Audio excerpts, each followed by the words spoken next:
Good evening, everyone. Happy Martin Luther King Day as we celebrate the 86th birthday of the man that we know as the Reverend Dr. Martin Luther King, Jr.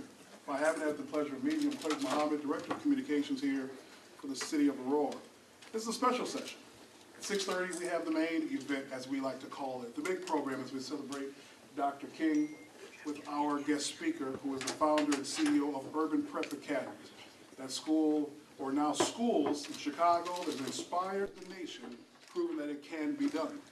But we wanted to bring Mr. King here to show that, but as he says, the best way you can show the power of Dr. King's dream and what can be done is through his students. And so you are fortunate enough, blessed enough, honored enough to be able to get some of the pre-knowledge before 6:30 in the big auditorium with these four amazing individuals who graduated from Urban Prep Academy, attended college, graduated from college, and then let life come full circle now as they're back at Urban Prep on the staff as Urban Prep Fellows. Give yourselves a round of applause for coming out tonight. We are being recorded by ACTV, Aurora Channel 10, our friends from the media here. I saw the Beacon News, and we have a number of photographers who appreciate it. Thank you to Dom McCoy, who's the assistant to Mr. King. Thank you. Appreciate all that you've done to make today possible. We're going to introduce the gentleman first, starting with far left. He is a class of 2014 graduate of DePaul University, a sociology major. Give a round of applause for Bryant Alexander. Mr. Boldian, class of 2014 graduate from Heidelberg University, sports management and business. Give him a round of applause. From Fisk University, also class of 2015, psych major, Krishaun Branch. From Denison University, also class of 2014, communications major, Jessie Mack. We're going to have time for questions as we near the 45-minute mark and we transition to, but we're going to ask the guys to begin. And we're going to alphabetical order. If you can just give a brief history of who you are, you know, the school you graduated from, high school and college.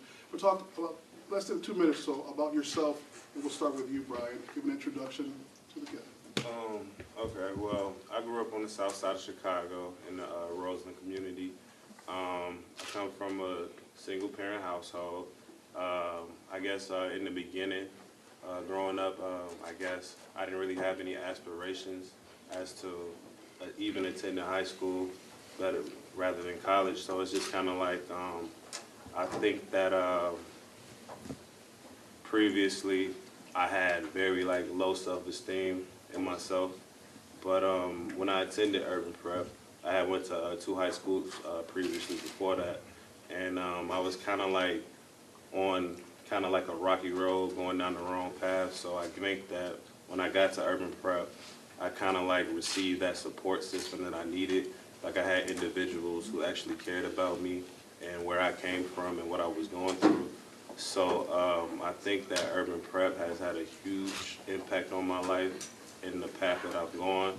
I was able to not only graduate from high school, but graduate from college in 4 years. So I think that I wouldn't have been able to do that unless Urban Prep kind of laid the foundation that I needed and the support system I needed to get to where I needed to go.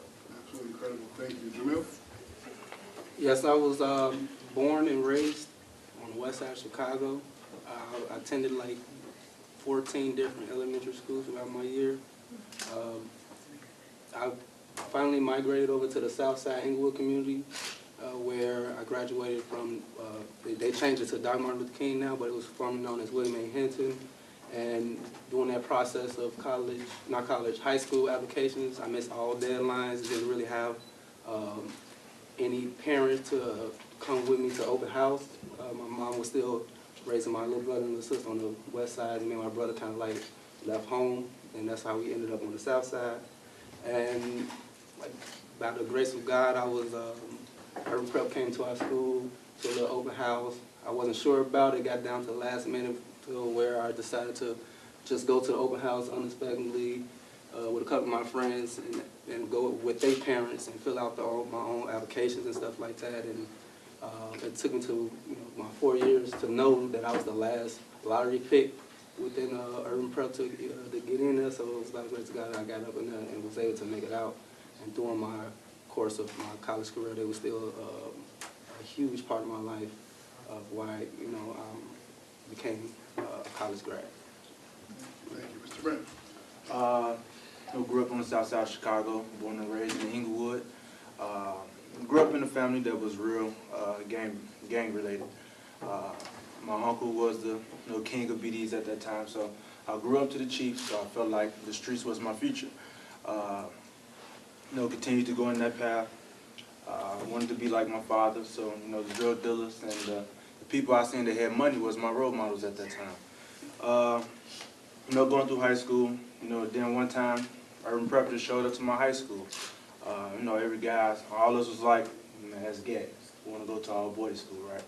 But, they said something about giving us an Apple laptop. And I never had an Apple laptop. That was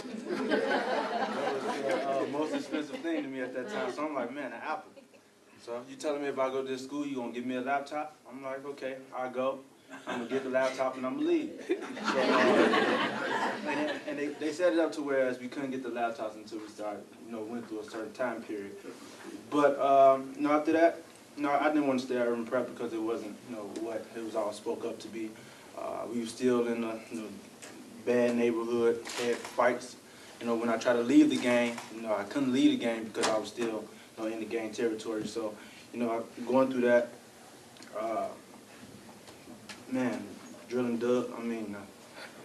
drug dealing. I did all of it, and going to urban prep, I actually left, got my dream, and I went to a co-ed school where I wanted to go because my dream school was Robeson, and that was the neighborhood school at the time. And that's where everybody went. That's where my guys from elementary school went. That's where the guys from the block was at. That's where I wanted to be. But going to urban prep, it showed me, and also transferring from urban prep and going to another high school, it showed me that it really matters on the support that we have. And in the regular high school, I went a whole year with only making 1A, and the rest D's and F's. Because no one pushed me, no one really cared, so I didn't really care. Then at that time, started losing friends to the block, off of jail, off of death, and that just opened my mind to whereas I don't want my mama, crying over me right before graduation. It's pretty sad to see that. So, I got my life back together, and I gave urban prep another try. Urban prep gave me another try, and the people actually believed in me, so they let me stay. And I actually made the cover of the brochure for urban prep, and that actually gave me some motivation to, I can do more. I can be more than people expect me to be. And after that, graduated SGA president of the whole school at that time. And, getting to college was an accomplishment that, I never thought that I would make it that far. Because it was a time where I didn't think that I would make it to C18. So, getting to college and learning that, that wasn't a playtime. Things were serious. People thought I couldn't do it. And that's what actually motivated me to do it. And that's the reason why I'm here, having the motivation and, and the motivation, also the support that urban prep provided, and they got me to the position that I am now. So, Like your positivity, Mr. Branch and I are Facebook friends. He's always pushing out the positivity. Yeah, always trying to. Very proud of you. Mr. Mack. So I grew up on the south side of Chicago. Attended elementary school by the name of Jessie Ross, and so growing up, I was in a single-parent home. My father actually left when I was 4 years old. My mom had been going through like relationship abuse, and so that's the kind of environment that I grew up in. And so with her being a single parent home, there was a lot of attention toward just helping me and my brothers. And so in that kind of environment, some things were neglected, such as like maybe love. And so I slipped into kind of like low self-esteem. Started gaining weight. People talked about my weight in school, and people talked about me, things of that nature. And so that was kind of like the predicament that I was in. Didn't have any self-confidence, didn't believe in myself. So when urban prep came along, and they started talking about, first of all, I was already a techie person. I would break the computer and try to fix it before my mom get home. But when they said that they were going to give us these laptops, I was like, for real? So when my mom asked me, I was like, Mom, I'm going to this new school. She's like, well, what's the name? I was like, Urban Prep, it's an all-boys school. All-boys school? What you mean you going to some, why you want to go? And I'm like, they giving us laptops, really? That's the only reason you want to go to the school?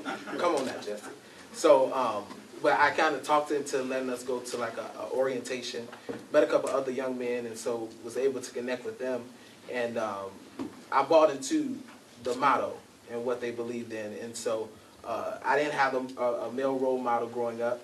And so meeting people like Mr. Lewis, who was the recruiter back then, building those relationships through that, I was able to, I got accepted to Urban Prep. And so my approach to Urban Prep was more toward like open-minded. So whenever you have an open-minded young man, you're able to really change them because they're not closed off to the things that you're presenting in front of them. So with me being so open-minded, I was able to come out of low self-esteem, create kind of like my own identity, and get involved in school. I was in the office all the time, and I had a good relationship with my division teachers and things of that nature. So those relationships is what kind of built me to be who I am, and so that allowed me to graduate with pretty much honors. And so I was able to go to college, and that kind of consisted. And so it was kind of like on a upward trend, might we say. And so that's the reason why I'm here. So had I not went to Urban Prep, I'm not really sure where I would actually be. The Urban Prep motto is "We Believe." Exactly. See it everywhere throughout Chicago. Mr. King was on Windy City Live just this morning. We understand "We Believe." Those two words mean something a lot deeper, I believe, to the young guys of Urban Prep. What does that motto, what do those two words mean to you? We believe. Anybody? Well, it really depends on the we that we talk of, and our we is us, the Urban Prep family, and our other family as well, and we always put that into one. But as a whole support system, once they believe in you, it drives you to believe in yourself. So after having that support system from the people at Urban Prep, and also having support from my family outside of Urban Prep, that really just pushed me to motivate me to do more, and also show people that what people thought I couldn't do, I can actually do. So after going to school every day, saying that we believe, and after believing in myself, and after believing in some guys I barely knew, and actually believing in people that at the time was in opposite gangs of myself. So it was kind of hard, but after you can drive people like that from different parts of Chicago together and actually say we can believe, that was a pretty strong bond. Pretty strong bond. Yeah, I would say we believe. That means to me, and actually when I think about it, I think of a quote, and it was, without great sacrifice, there's no great reward. So we believe is just kind of like, I think about all the countless hours staff members who stay with us after school, whether it be with extracurriculars, helping us with class, helping us with any tutoring that we needed. So I think that they knew our ultimate goal was to not only get us to college, but also make sure we graduate from college. So it seemed like the sacrifice they made, they also put a responsibility on us to be better than what we thought we were. Like we always had like a lot of doubt when it came to like what we can do, things that we can and can't do, and that's kind of like the result of kind of like the low self-esteem. But that support system kind of just, those sacrifices they made and that support system really like kept us through, and they just kind of like rubbed off on us. Appreciate it. We believe. Well, I didn't buy into the motto until probably my sophomore year. It was kind of a little similar to what Krishaun was saying, coming to a school where you barely know anybody. I think from my school, we went there, like 7 of us went from my grammar school. But when we got in there, we didn't know it was these things we would be divided into called prides, like an average division room in any school. And I wasn't in any prides who I came in with, so it was like I had to learn about a whole new group of people from areas that we probably was into it with back in the days and stuff like that. So it was real, like, my freshman year was real, like, quiet, and, like, I didn't really come out my shell. I started believing once I started being more active with sports and activities in school, because that's what drove me a long way.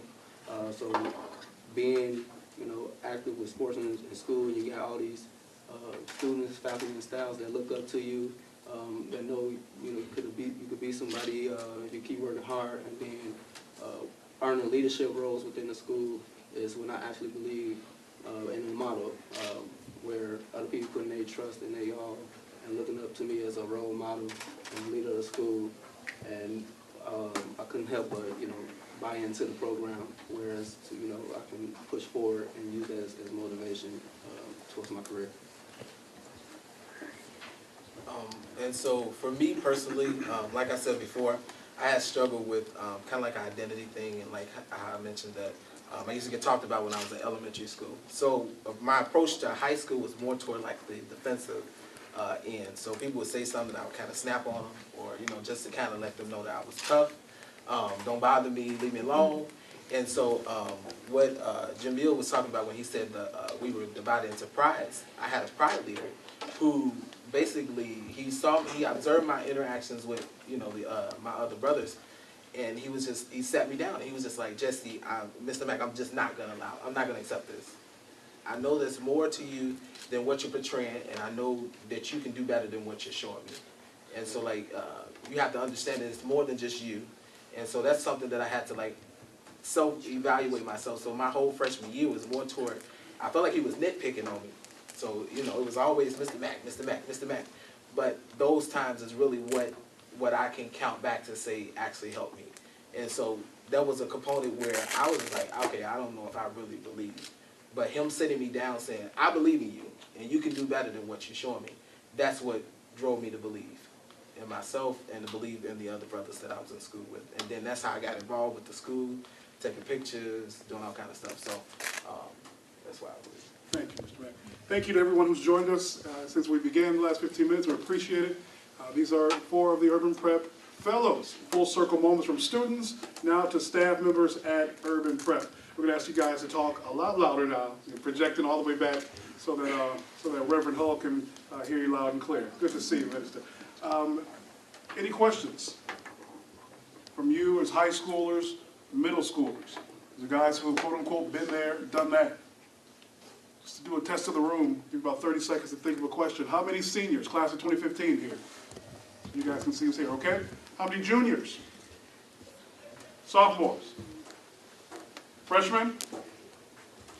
Middle schoolers as a whole? Elementary? Any college students? Still college students? Any questions for any of the Urban Prep fellows? Gentlemen, you come from Urban Prep students, made it into college, succeeded obviously in 4 years. What was the biggest adjustment to transition from life in Chicago to your campus? I would say I went to DePaul University in Greencastle, Indiana. I would say making a transition from a all-black neighborhood to a predominantly white institution, I think that was rough for me because I never dealt with white people in that capacity until I got to college. So it was just kind of like they would look at me funny because I was different. And I think that I never experienced that before, just feeling like an outcast, like you weren't accepted, or like somebody felt like they were better than you because they came from somewhere else. And I think that's what really like I had to get adjusted to. Like I had to understand, like, okay, it's more adversity. Like what am I gonna do? Am I gonna fold, or am I just gonna go ahead and take it on and do what I have to do to get to where I want to go? Transition. Same thing. It was a big culture shock.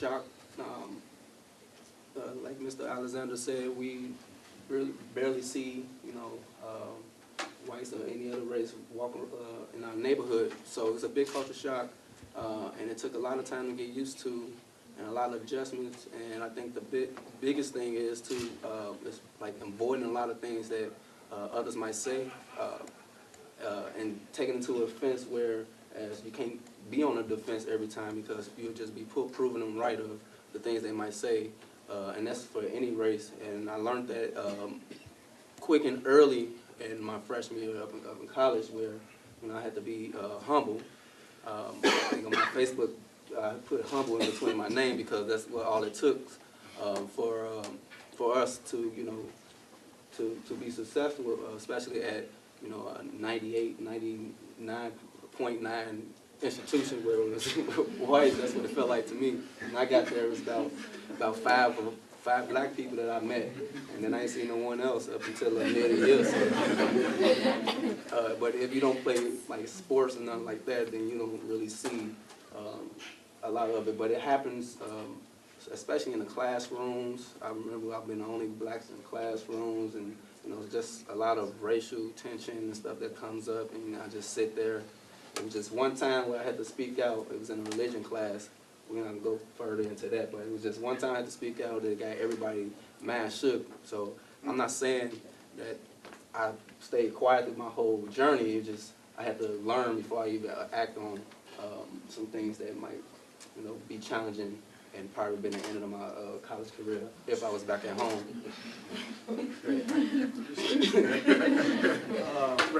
Well, I went to HBCU. Yes. FIST is a small institution.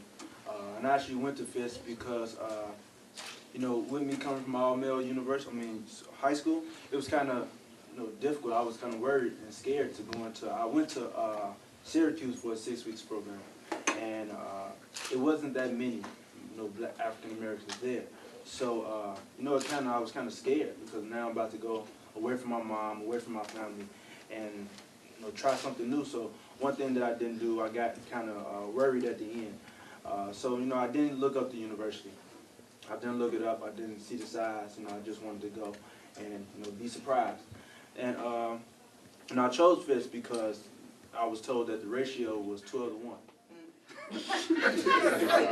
Can you explain how that 12-to-1 is? So when you go to a university, there's always a ratio, and the ratio from women to males was 12 women to 1 male. So when I was, it really got me. So when I decided, and I was told that, I said, what? So that spark, coming from my old male, I'm like, I've been 4 years, and 3.5 years looking at males all day. Yeah, let me try something new. So, I went to FIST, and it was a small university, and I was kind of scared because I'm like, man, they say college is about parties. I didn't really see the facilities of where the party was going to be. I got kind of worried because it was small, and going and transitioning from Chicago to Nashville. Nashville is pretty slow, and it's deep in the South, so it's more of a southern feel. And I'm a city boy, so I'm like, no, just not. I don't think this is gonna work because the city shuts down at 11. I don't step out, and I don't step out till 11. So I'm like, no, this is not gonna work. And going down there, I got homesick, and it was kind of hard adjusting to a slow city from a different Chicago, and also having to adjust from high school rules to college rules. In college, you don't get suspended for fighting, and that was one of my biggest pet peeves because coming from Chicago, I can solve my problems with my hands, and we go about our business. But it was totally different in college. We had to talk it out because that was that I had to be taught and told that I was giving up $15,000 as far as loans. My mom could take the loan, so I had to take it out for myself. So I was giving up $15,000 of my own money for one fight. And it just, I had to start getting in the dictionary and learning some words. I really couldn't risk all that money with a fight. So, transitioning from, just high school to college was a big change for me, but it was something that I had to conquer to be successful. So I did what I had to do to make it to the point to where if I get into an altercation, I can use my words and I can get myself out of it instead of having to fight. And then I also learned that first appearance is everything. And after learning that, I was shocked to everyone because when they first seen me, I was the sharpest guy they seen. So after living off of that motto, they helped me transition and helped me conquer what I felt was impossible. Got me here today. Beautiful. Thank you. You said it all. So for me, I went to Denison, which is actually in Granville, Ohio. It took like a while to get there, and it was a small town. We drove through it, and we was looking like, where we at? And so getting on campus. So I had visited the campus beforehand, I actually had a chance to go to what is called, it's a pre-orientation called Paving the Way. That's where the African-American students and the international students come on campus a week before. So I had already created my bond with my people, and so I was like, okay, well, they had already gave us a heads up that it's predominantly white. And so I'm like, okay, cool, we're gonna stick together.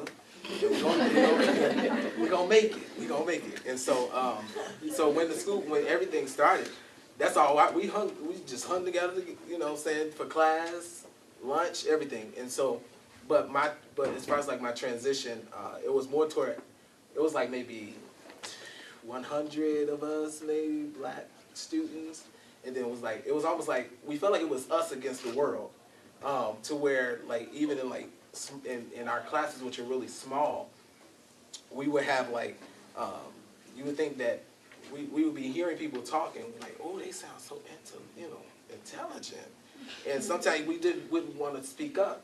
And so that was something that I had to understand. It's like, when you have a thought, you need to speak up, and so that they can see that you have more than what you're portraying. And so adjusting to that, that small class size and all those things, that's where I had to really like come to know who I am, interact with people on campus, and be open-minded, because you can't be closed-minded when you go from high school to college, because you're not going to really have much of an experience. You can't really just stay in your room, which is kind of like the kind of personality I had. I was like, okay, I'm going to class, and then going to my room.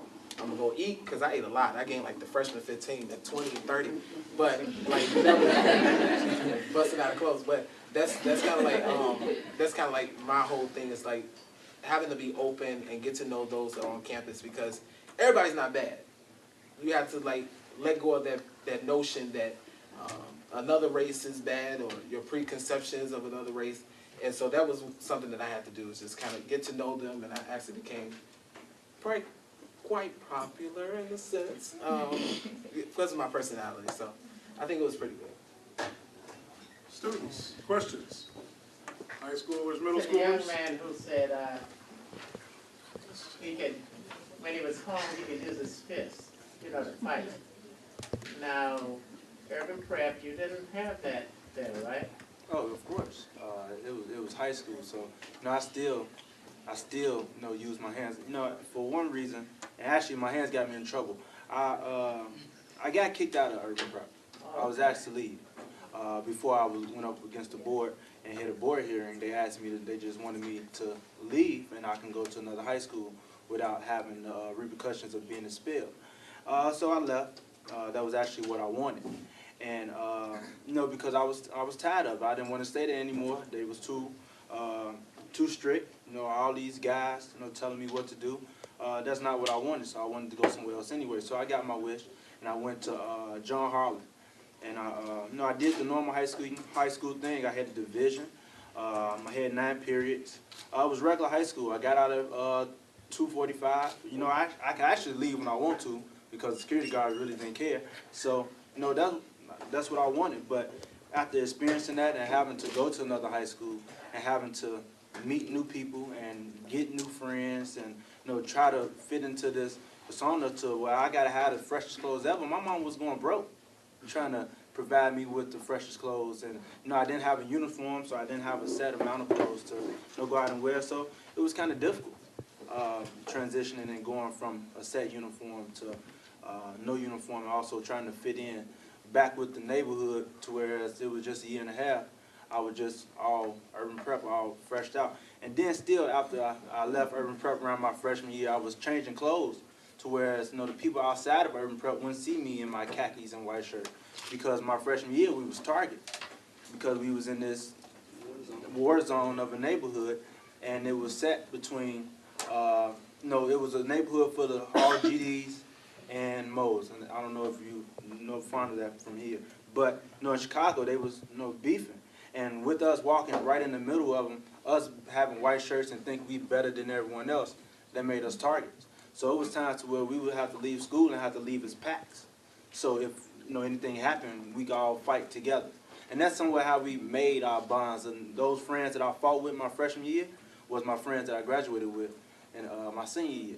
But that what made that bond of still having to use our fists and still going to school when they telling us don't be violent, it was kind of difficult to abide by that. So I still had to use my fists, and even coming from Inglewood, I still know how to use my fists, but I'd rather use words and try to calm you down before I actually have to go back to the other side. But yeah, of course, in high school I was a very violent person, and getting kicked out because this guy told me, he was from the opposite side, he told me he was gonna have me killed.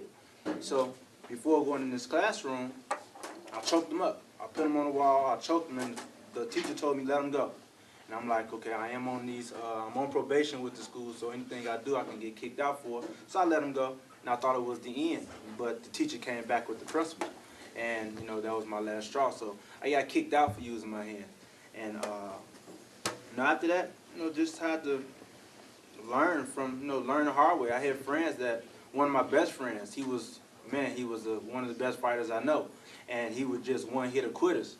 And it was just this one fight that we got into, and he hit the guy one time, put him in a coma. And next thing you know, his family came back and retaliated and beat my friend with a bat in the head. So I learned that, having those type of punches have a repercussion behind them. So I had just started to learn after, after one punch can be worth $15,000. Yeah, I found another way to get my word across. So, using my fist, it taught me something that, it's not always the way to go. Questions? Open it up. Yes. I'm wondering if each of the men can describe their most impactful experience at Urban Prep. So maybe it'll take a moment to think about it. Well, no. It's one that I will never forget. It was the time when they asked me to leave. So at that time, they had two of the my biggest models to ask me to leave, and that was hard. I mean, football player. He was an ex-football player. His name is Bryant. Swole. I mean, just stupid big for no reason. And they had my proud leader, and they was like, they sat me down. They sent them in the room with me, and they said, "You gotta go." I said, huge. Tears dropped from him. He started crying. And I'm like, this man don't even know me. What you crying for? And it was hard. Him and my proud leader, they was crying. And after that, that's what stuck with me, because these grown men that don't even know me, I ain't sold no drugs for them. I ain't bringing them no type of satisfaction. I ain't bringing them no money, no nothing. They don't know me. They just know me from the gangbanger that come in and, bring hell to the school. And after that, I'm just like, man, I'm a man that care about me. So those are the men I want to be like. Wow. Thank you.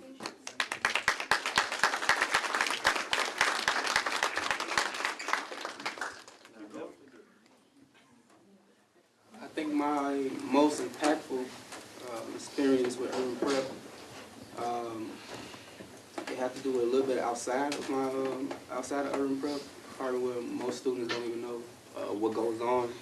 My household is like I said, I've been to 14 grammar schools, so just picture how me and my family used to travel place to place, stand with people, all this stuff like that, get into it. And it was my freshman year and my sophomore year when my mom tried to overdose herself. And I was out of town. I don't know if I was at a track meet or just out of town, period. And I'm getting these calls. From everyone. Your mom's in the hospital. Your mom's in the hospital. And I'm like, why she's in the hospital? So I'm rushing home, and I'm just seeing her in the bed like that. And my mind just went blank. I didn't want to go to school. I didn't want to do anything. I just wanted to see what would drive her to an edge where she wanted to take her life or commit suicide. And she had 4 kids to live for.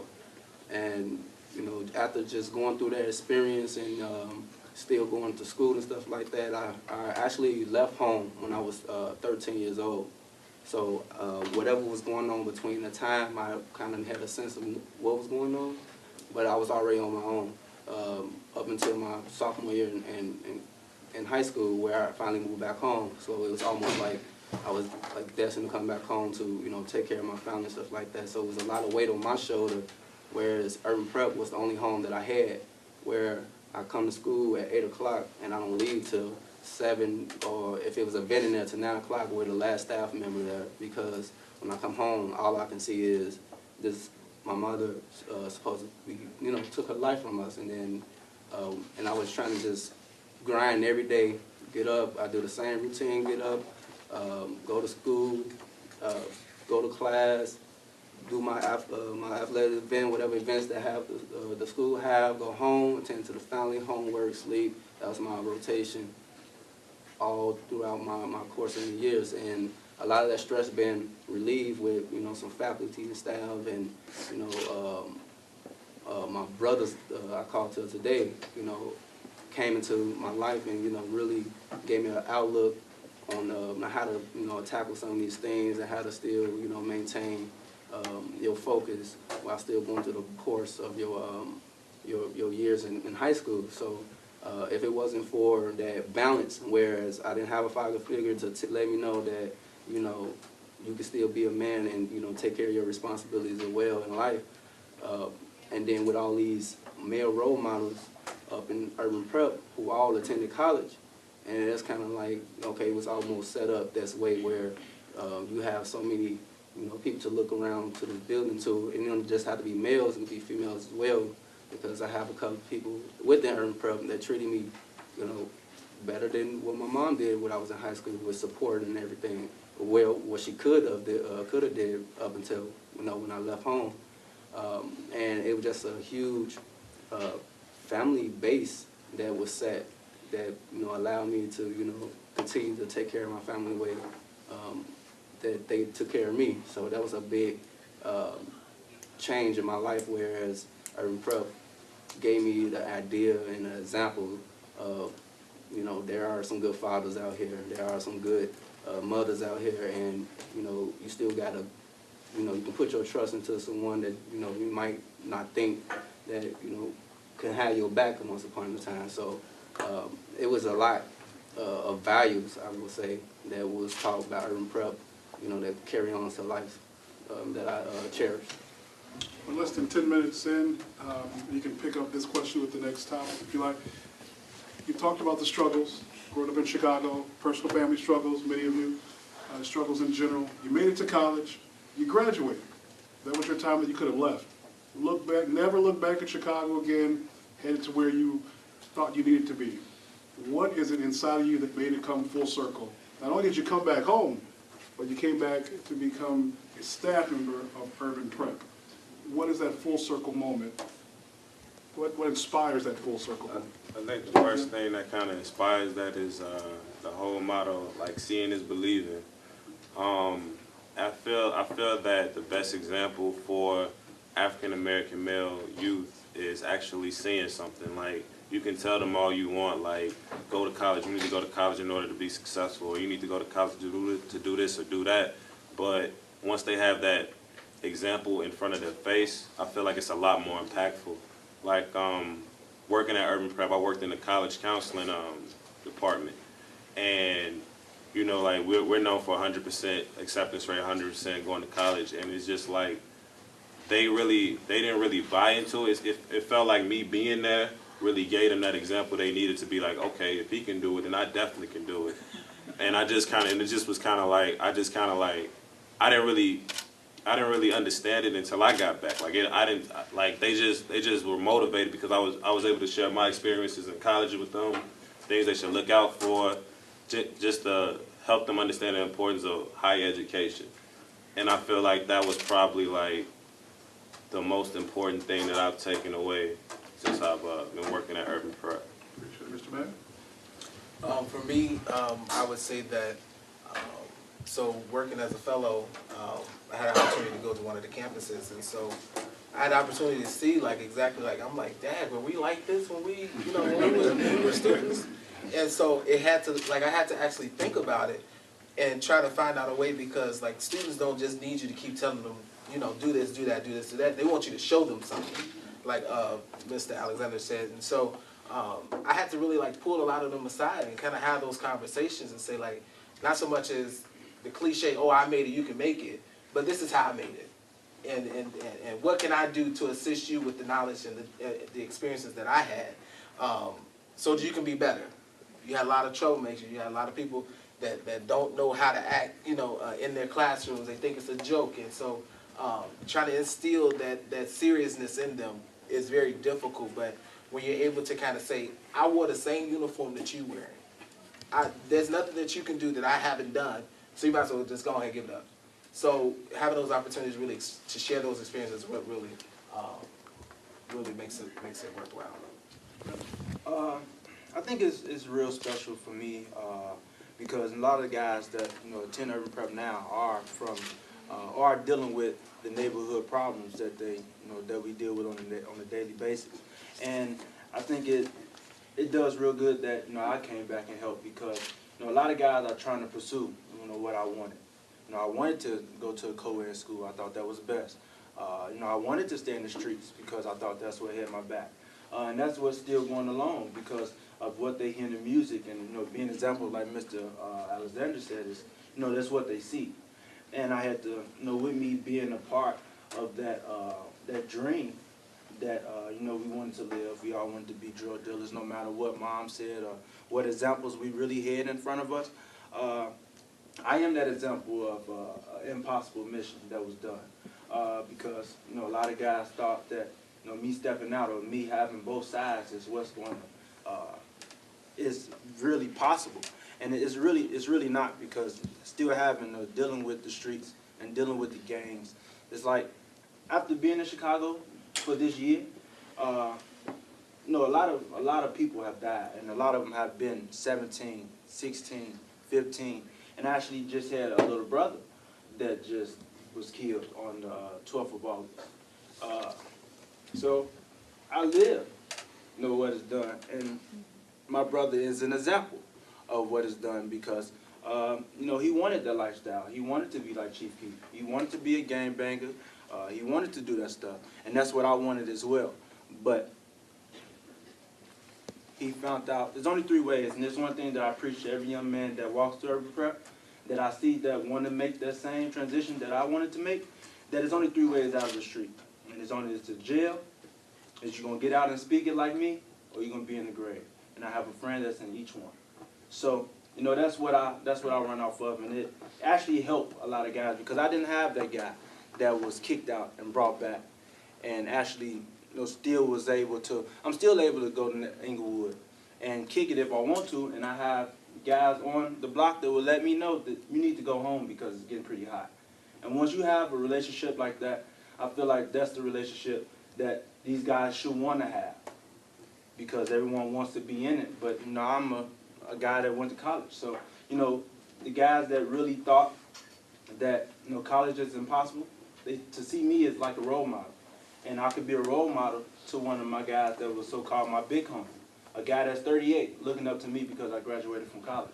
So, to have that type of lifestyle and to actually tell these guys and be a witness and actually a living witness to actually let them know that, it's still possible to, still, know the streets but not be in the streets and actually, graduate from college and still be successful. So, actually to be that living witness is the reason why I came back.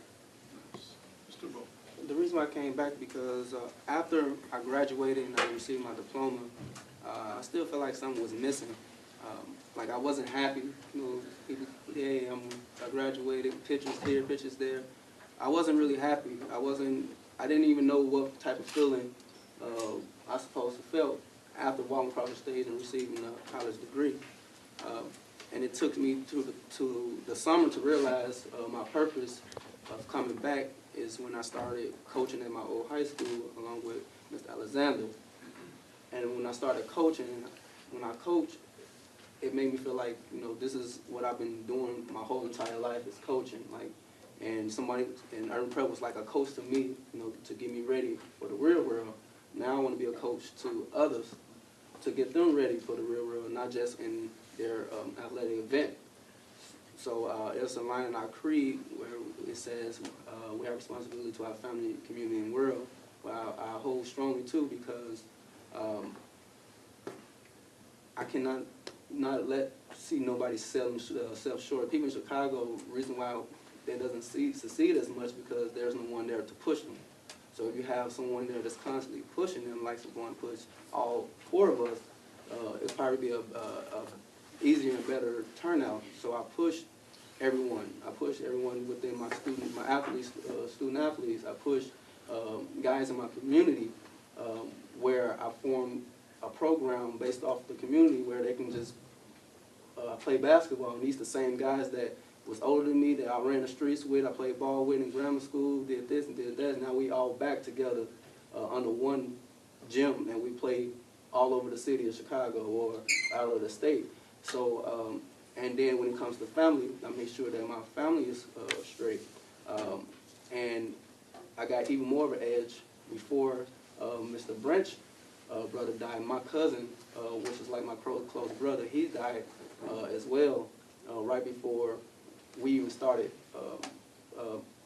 our position here as a fellow. So it was like even more push where I have a guy that's 21 years old, didn't get to see his next birthday, which was the following week. And I still have guys that's out there as far as my little brother, my older brother and stuff like that that's out there.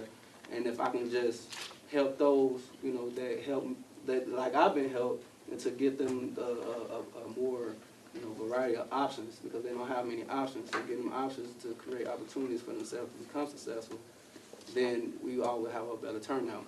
And I always tell everyone, my athletes and my older people, that it don't just take one. It takes a collective of people to decide that they want to be something, like they want to go out and reach the world and help families, touch somebody. And then I always tell them to tell their stories, because you never know what goes on within the students that walk in the urban prep, just coming to school every day, and you never know. They might have a smile on their face, but beneath that smile is something much deeper. And I believe me and Mr. Branch had a chance to really witness that during freshman academy when we did a class. We was teaching our core values, and we was hearing some of these students complain about their life and stuff like that. And then we was looking like each other, like, you only 13, 14 years old. But that was the same thing we was doing, so we provided that extra motivation and push, whereas to their opinions about urban prep, that they don't want to be there, has changed throughout the middle of the year. Because they're around you. Yes. Yeah, we appreciate you telling your story. Oprah says, tell your story so that we all can be healed. And I think when we listen to your stories, we see that the healing can take place because you're living it. And whether they lived in Chicago, went to urban prep or not, they have a similar story, or know someone who does. So we appreciate you. I heard Robin Roberts say Good Morning America the other day that you guys are the fulfillment of King's dream. That what's happening in urban prep is what he wanted to happen in America and the world. We appreciate you for dreaming big and inspiring others to do the same. Let's give him a round of applause.